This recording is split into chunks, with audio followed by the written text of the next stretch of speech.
तो चलिए third part start करते हैं। अगर इससे पहले आपने इसके 2 पार्ट्स नहीं देखे हैं शुरू के इस चैप्टर के, तो जाके वो देखिए पहले, उसके बाद आपको समझ में आने लगेगा। फिर आप ये थर्ड पार्ट देखिए तो आपको और भी अच्छे से समझ में आएगा। आपको करना कुछ नहीं है, बस आपको बैठना है, बाकी जो करूँगा वो मैं करूँगा, मैं बोलूँगा, आपको चुपचाप बस सुनना है। तो चलिए आगे चलते हैं। थर्ड पैराग्राफ पे हम थे, इससे पहले हमने सब सेकंड पार्ट में कवर कर दिया था। थर्ड पैराग्राफ से स्टार्ट करते हैं। Gandhi जी's action were however not liked by all. Extremists in both the communities blamed him for their conditions. He was particularly disliked by those who wanted Hindus to take revenge or who wanted India to become a country for the Hindus, just as Pakistan was for Muslims. They accused Gandhiji of acting in the interest of the Muslims and Pakistan. Gandhiji thought that these people were misguided.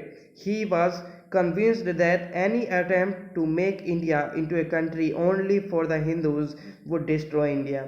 His steadfast pursuit of Hindu-Muslim unity provoked Hindu extremists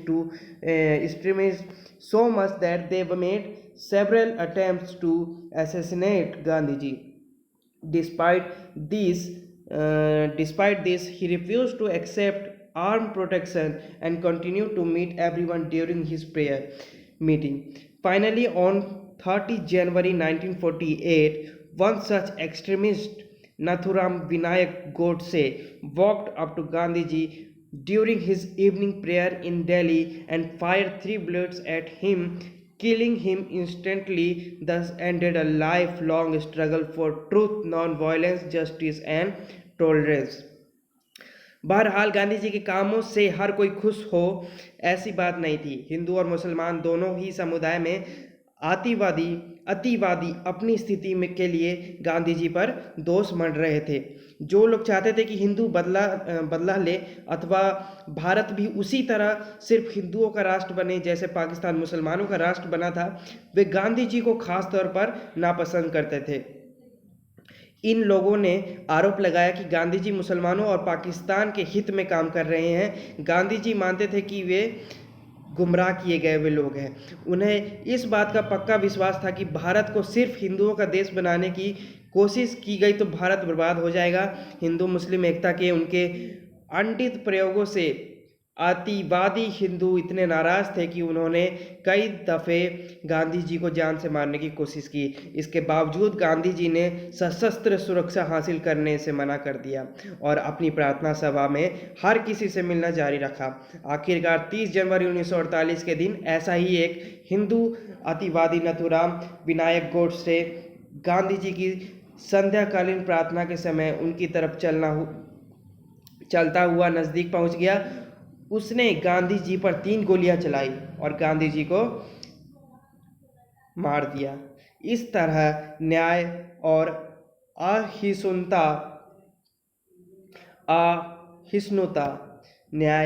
अहिष्णुता को आजीवन समर्पित एक आत्मा का देहावसान हुआ। आगे चलते हैं।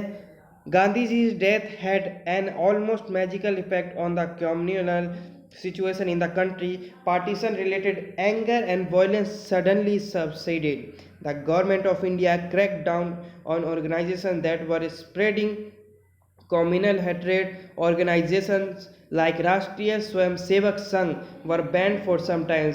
Communal politics began to lose its appeal. Gandhi ji की मौत का देश के सांप्रदायिक माहौल पर मानो जादुई असर हुआ। विभाजन से जुड़ा क्रोध और हिंसा अचानक ही मंद पड़ गया। भारत सरकार ने सांप्रदायिक हिंसा फैलाने वाले संगठनों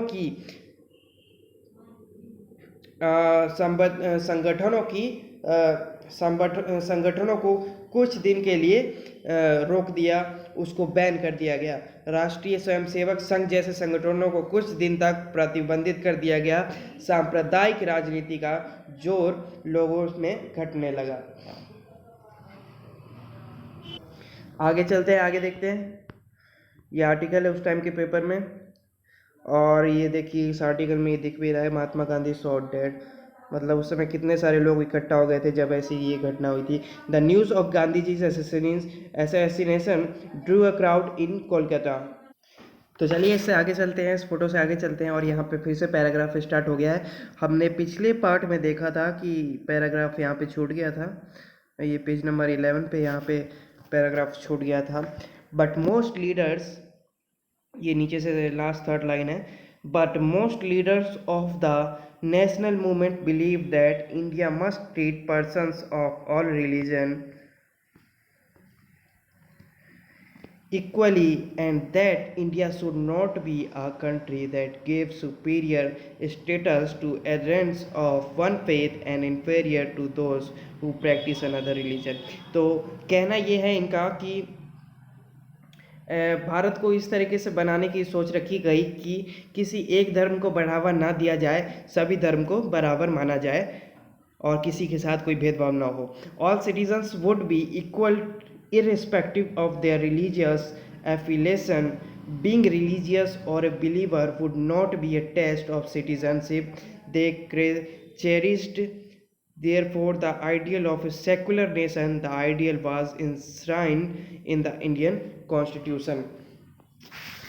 तो देखा जाए तो ये कह रहा है कि एक धर्म के विश्वासों के मुकाबले बाकियों को ही एक जैसा समझा जाए, जैसे एक धर्म है उसको बाकी धर्मों की तरह ही तुलना की जाए एक राष्ट्र में, वो भारत होगा। वे मानते थे कि नागरिक चाहे जिस धर्म को माने, उनका बाकी नागरिकों, उनका जो नागरिकता, उनकी जो नागरिकता है वो बाकी सब नागरिकों की तरह ही बराबर मानी जाएगी, चाहे वो किसी भी धर्म को माने। नागरिकता की कसौटी धर्म को नहीं बनाया जाना चाहिए। हमारे धर्मनिरपेक्ष राज्य के आदर्शों के हित में ये चीज़ें होनी चाहिए। उसके इस आदर्श की अभिव्यक्ति भारतीय संविधान में भी बाद में की गई। आइए पैराग्राफ पढ़ते हैं, ये छोटा सा है। Let's research. Shweta notice that her nana, maternal grandfather, would get very quiet whenever anyone mentioned Pakistan। One day she decided to ask him about it। Her Nana told her about how he moved from Lahore to Ludhiana during partition। Both his parents were killed। Even he would not have survived, but a neighboring Muslim family gave him shelter and kept him in hiding for several days। They helped him find some relatives, and that is how he managed to cross the border and start a new life।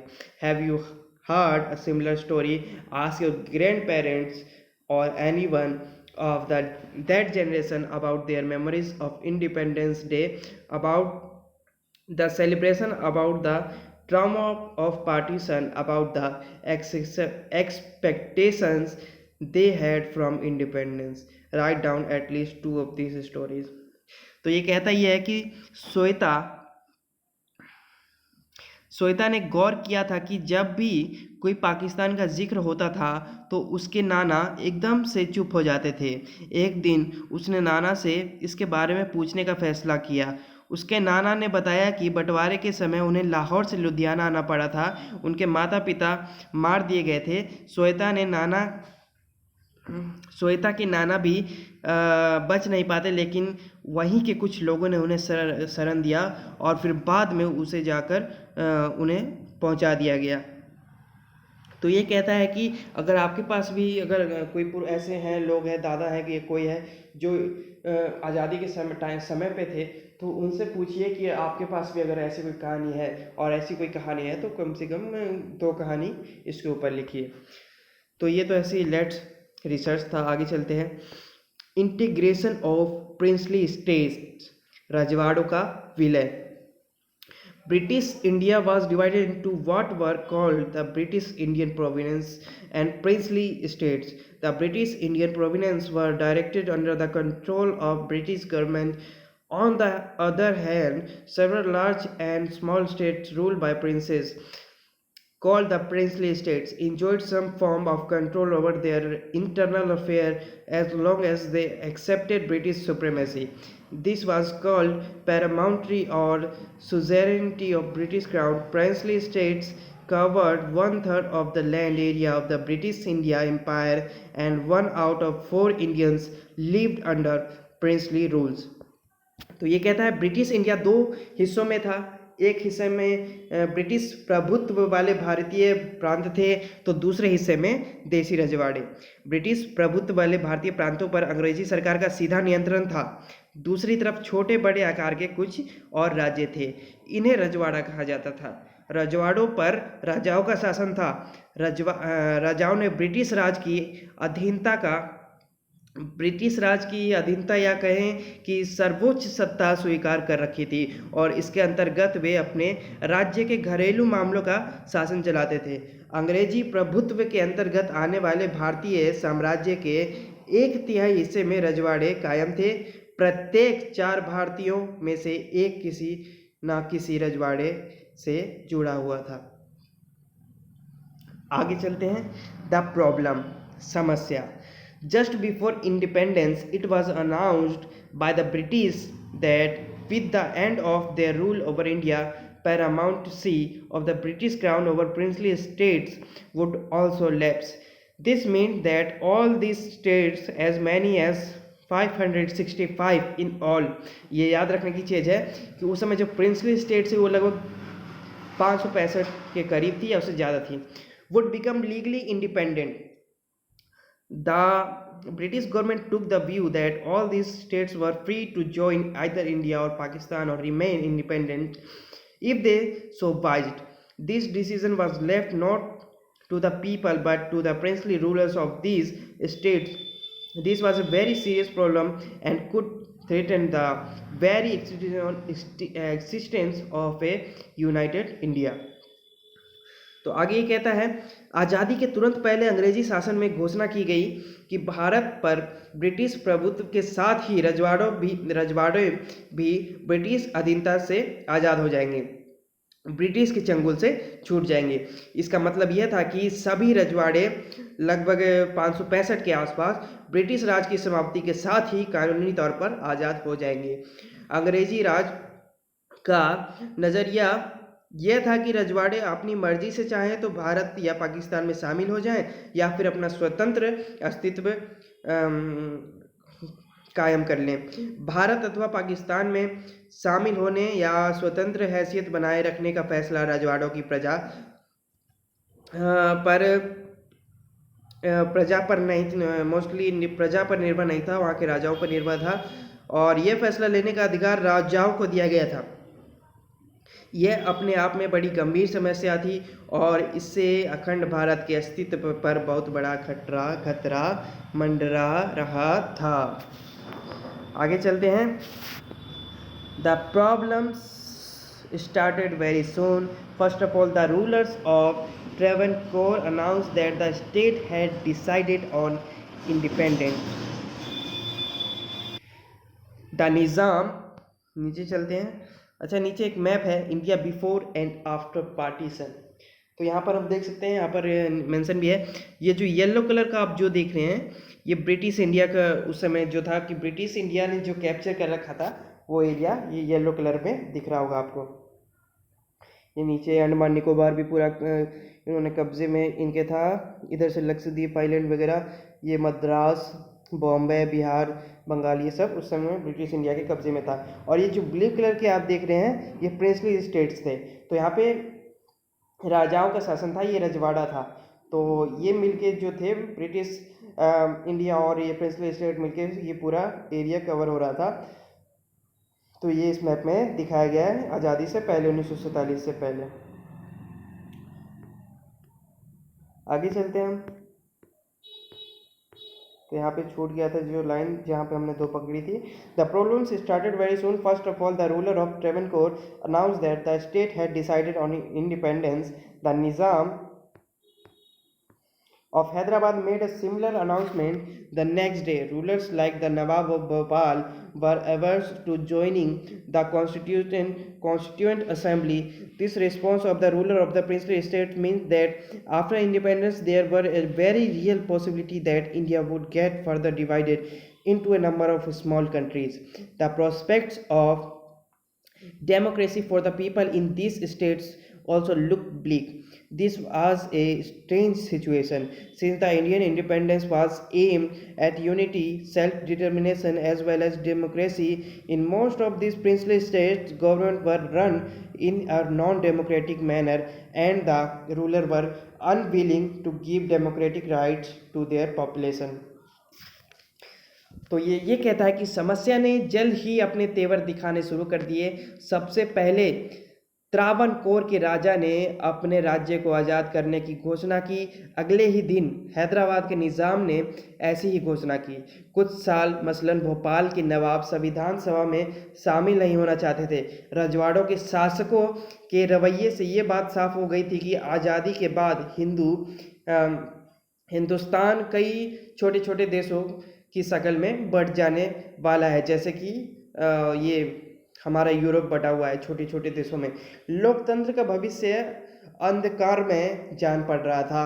भारतीय स्वतंत्रता संग्राम का लक्ष्य एकता और आत्मनिर्भर के साथ साथ लोकतंत्र का रास्ता अख्तियार करना था।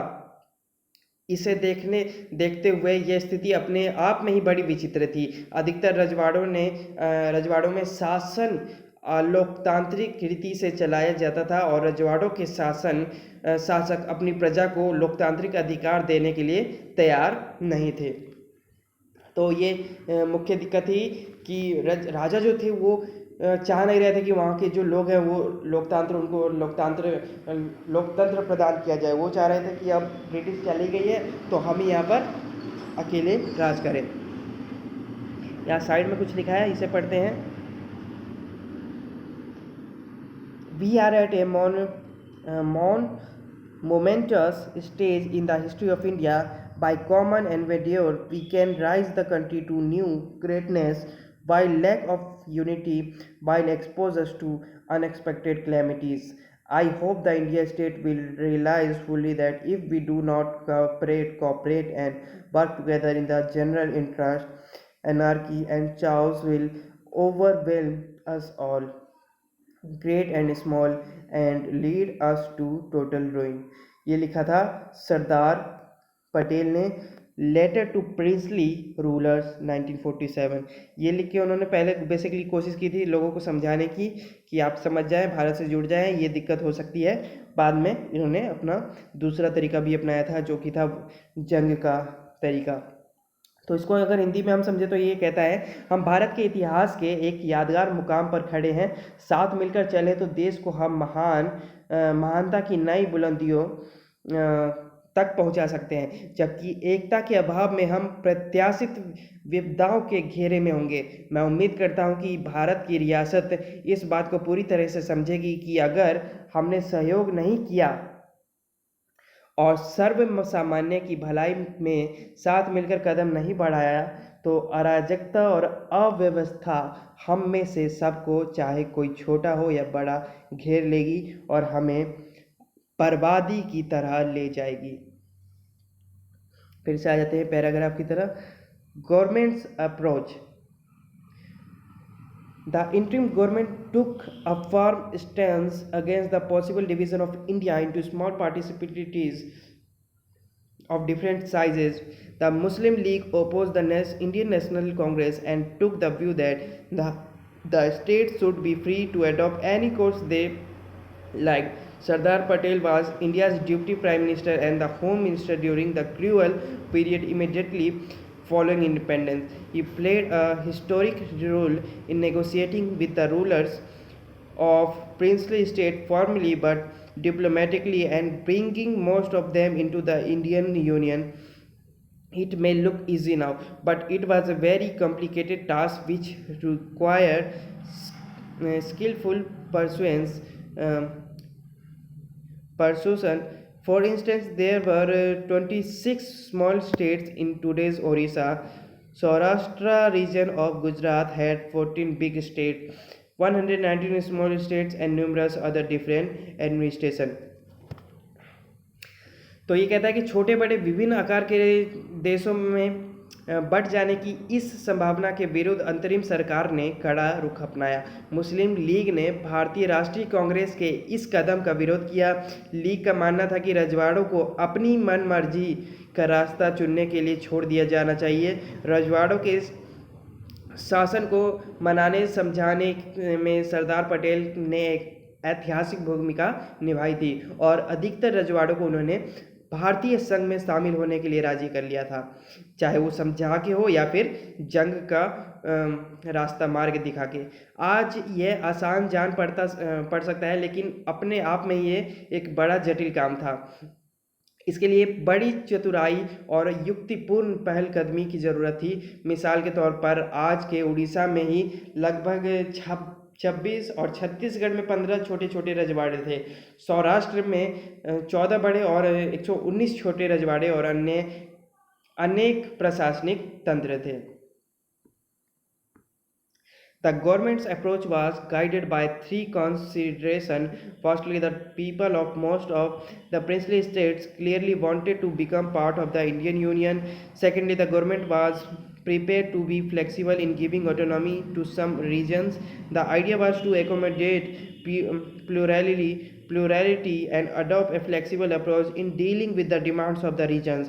Thirdly, in the backdrop of partisan, which brought into focus the contest over demarcation of territory, the integration and consolidation of the territorial boundaries of the nation and assumed supreme importance.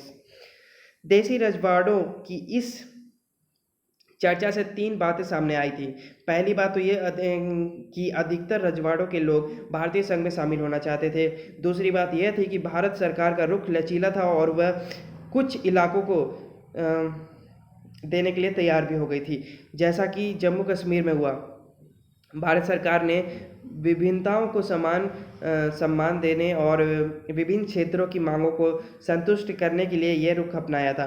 तीसरी बात, विभाजन की पृष्ठभूमि में विभिन्न इलाकों के सीमांकन के सवाल पर खींचतान जोर पकड़ रही थी और ऐसे में देश की क्षेत्रीय अखंडता एकता का सवाल सबसे ज़्यादा अहम हो उठा था। Before 15 August 1947, peaceful negotiations had brought almost all states whose territories were contiguous to the new boundaries of India into the Indian Union. The rulers of most of the states signed a document called the Instrument of Accession, which meant that their states agreed to become a part of the Union of India. Accession of the princely state of Junagadh, Hyderabad, Kashmir and Manipur proved more difficult than the rest. The issue of Junagadh was resolved after a plebiscite confirmed people's desire to join India. You will read about Kashmir in chapter 8. Here let us look at the cases of Hyderabad and Manipur. तो ये कहता है शांतिपूर्व बातचीत के जरिए लगभग सभी रजवाड़े जिसकी सीमाएं आज़ाद हिंदुस्तान की नई सीमाओं में मिलती थी 15 अगस्त 1947 से पहले ही भारतीय संघ में शामिल हो गए। अधिकतर रजवाड़ों के शासकों ने भारतीय संघ में अपने विलय के एक सहमति पत्र पर हस्ताक्षर किया और भारत में सम्मिलित हो गए। इसी के साथ साथ इस सहमति पत्र को इंस्ट्रूमेंट ऑफ एक्सेशन कहा जाता है, जो कि लिखा हुआ है। इस पर हस्ताक्षर का अर्थ था कि रजवाड़े भारतीय संघ का अंग बनने के लिए सहमत हैं, लेकिन जूनागढ़, हैदराबाद, कश्मीर और मणिपुर की रियासतों का विलय बाकियों की तुलना में थोड़ा कठिन साबित हुआ। इस अध्याय में जो ये चैप्टर है, इसमें हैदराबाद और मणिपुर की रियासतों के विलय के मामले पर गौर हम करेंगे और बाकियों के बारे में बाद में बात कश्मीर के ऊपर चैप्टर 8 में दिया गया है और आगे देखते हैं। इसमें हैदराबाद और मणिपुर का डिस्कशन करेंगे। तो ये देखिए, ये जो इमेज है इसमें ये हैदराबाद की है, ये निज़ाम है जो कैप लगा के हैं ये, और ये जो साइड में ये है राइट हैंड पे ये सरदार वल्लभ भाई पटेल हैं और ये यहाँ पे लिखा हुआ Sardar Patel with the Nizam of Hyderabad. चलिए आगे चलते हैं। उससे पहले ये स्टैम्प है, स्टैम्प पढ़ लेते हैं। ये जो स्टैम्प है सरदार वल्लभ भाई पटेल की, इस पे इमेज दे रखी है और इस पे लिखा है सरदार वल्लभ भाई Patel 1875 to 1950, leader of the freedom movement, Congress leader, follower of Mahatma Gandhi, Deputy Prime Minister, and first Home Minister of independent India, played an important role in the integration of princely state with India. Member of important committees of Constitution Assembly on Fundamental Rights, Minorities, Provincial Constitution, etc. तो इसका जो मतलब है हिंदी में अगर मैं बताऊं कि आज़ादी के आंदोलन के नेता, कांग्रेस के नेता, महात्मा गांधी के अनुयायी, स्वतंत्र भारत के उपराष्ट्रपति और प्रथम गृह मंत्री, देशी रियासतों को भारत संघ में मिलाने वाले महत्वपूर्ण भूमिका निभाने वाले व्यक्ति, मौलिक अधिकार, अल्पसंख्यक, प्रांतीय संविधान आदि से संबंधित संविधान सभा के महत्वपूर्ण समितियों के सदस्य। कौन से पैराग्राफ पे थे हम? हाँ, हैदराबाद पे। Hyderabad, the largest of the princely state, was surrounded entirely by Indian territory. Some parts of the old Hyderabad state are today parts of Maharashtra, Karnataka, and Andhra Pradesh. Its ruler carried the title Nizam, and he was one of the world's richest men. The Nizam wanted an independent status for Hyderabad. He entered into what was called the Standstill Agreement with India in November 1947 for a year while negotiations with the Indian government were going on. Hyderabad की रियासत बहुत बड़ी थी। यह रियासत चारों तरफ से हिंदुस्तानी इलाकों से घिरी हुई थी। पुराने हैदराबाद के कुछ हिस्से आज के महाराष्ट्र तथा कर्नाटक में और कुछ जगह आंध्र प्रदेश के भी मिले हुए थे। हैदराबाद के शासक को निज़ाम कहा जाता था और वह दुनिया के सबसे दौलतमंद लोगों में शुमार किया जाता था। निज़ाम चाहता था कि हैदराबाद की रियासत को आज़ाद रियासत का दर्जा मिले। निज़ाम ने सन 1947 के नवंबर में भारत के साथ यथास्थिति बहाल रखने का एक समझौता किया। यह समझौता 1 साल के लिए था। इस बीच भारत सरकार से हैदराबाद के निज़ाम की बातचीत जारी रही। आगे चलते हैं। In the meantime, a movement of the people of Hyderabad state against the Nizam's ruler gathered force. The peasantry in the Telangana region in particular was the victim of Nizam's oppressive rule and rose against him. Women who had seen the worst of this oppression joined the movement in large number. Hyderabad town was the nerve center of this movement. The Communists and the Hyderabad Congress were in the forefront of the movement. The Nizam responded by unleashing a paramilitary force known as the Razakars on the people. The atrocities and communal nature of the Razakars knew no bound. इसी दौरान हैदराबाद की रियासत के लोगों के बीच निज़ाम के शासन के खिलाफ एक आंदोलन जोर शोर से चलने लगा। तेलंगाना इलाके के किसान निज़ाम के दमनकारी शासन के खास तौर पर दुखी थी। जो तेलंगाना के जो किसान थे वे निज़ाम के खिलाफ उठ खड़े हुए। महिलाएं निज़ाम के शासन में सबसे ज़्यादा जुल्म शिकार हुई थी। महिलाएं भी बड़ी संख्या में इस आंदोलन से आ जुड़ी। हैदराबाद शहर इस आंदोलन का मुख्य सेंटर बन गया। कम्युनिस्ट और हैदराबाद कांग्रेस इस आंदोलन की अग्रिम पंक्ति में थे। आंदोलन को देख निज़ाम ने लोगों के खिलाफ एक अर्धसैनिक बल रवाना किया। इसे रजाकार कहा जाता था। रजाकार अव्वल दर्जे के सांप्रदायिक और अत्याचारी थे। रजाकारों ने गैर मुसलमानों को खास तौर पर अपना शिकार बनाया था। ये हम आगे पढ़ेंगे कि दे murdered, maimed, raped and looted, targeting particularly non-Muslims. The central government had to order the army to tackle the situation. In September 1948, Indian army moved in to control the Nizam forces. After a few days of intermittent fighting, the Nizam surrendered. This led to Hyderabad accessions to India. तो वही रजाकारों ने गैर मुसलमानों को खासतौर पर अपना शिकार बनाया था और काफ़ी लूटपाट भी मचाई थी, काफ़ी हत्याएं हुई थी, काफ़ी बलात्कार भी इसके जो ये सैनिक थे, अर्धबल सैनिक थे, इन्होंने किए थे। 1948 के सितंबर में भारतीय जब ये घटना होने लगी तो हुआ क्या कि 1948 में के सितंबर में भारतीय सैनिक जो थे वो निज़ाम के सैनिकों पर काबू पाने के लिए हैदराबाद आ पहुँचे। कुछ रोज़ तक ये लड़ाई चलती रही। इसके बाद निज़ाम ने खुद ही समर्पण कर दिया। निज़ाम के समर्पण के साथ ही हैदराबाद भारत में मिल गया। तो आज के लिए इतना ही। अगला जो है मणिपुर, जहाँ से हम मणिपुर स्टार्ट करेंगे वो पार्ट 4 में हम स्टार्ट करेंगे। तब तक के लिए थैंक यू।